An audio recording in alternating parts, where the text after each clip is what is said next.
If you're looking to learn how to use ShipStation within Shopify, I'm going to show you everything you need to know. So stick close and let's get going. So if you've just signed up with ShipStation, this is the page you'll see, and the process is really simple. All you need to do is click on Connect a Store. But let's say that this is not actually popping up. I'm going to just show you how to get to this section. So on the top right-hand side, you'll see the settings icon. We're going to open this. On the left-hand side, you'll see selling channels, and then you'll find store setup. Now, this is what the store setup page looks like, and this is essentially where we need to be. You'll go and look for the Connect a Store button. Right from here, you will get a list of obviously different stores and marketplaces. In this case, we are looking for Shopify, so we're going to go ahead. We're going to click on Shopify, and now you need to enter your Shopify store's domain name. So where do you find this? You'll see that it gives you an example. So it's your store's name, .myshopify.com. So if you go into Shopify, make sure that you're logged in. On the left, you'll see sales channels, online store, and you're going to click on the little eyeball icon.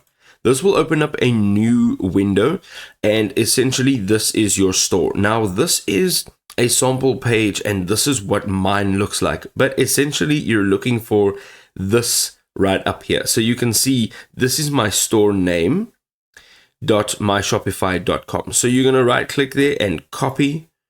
You can go back into ShipStation, and we're going to right click here, and we are going to paste it. And this is what you will see. Okay, so it needs to exclude this section over here. So let's just remove that, and we're going to go and click on Connect. Now, this is great because it shows you everything that you need to do. It takes you through step by step.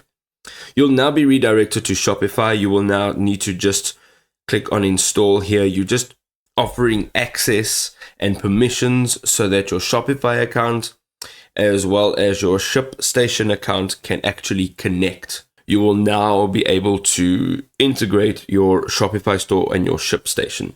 Okay, we are successful. It now says that Shopify is connected. If you go to your Shopify store, and on the left-hand side here, you will see apps. And if you just click on apps, you should see your list of installed apps right over here, as you can see.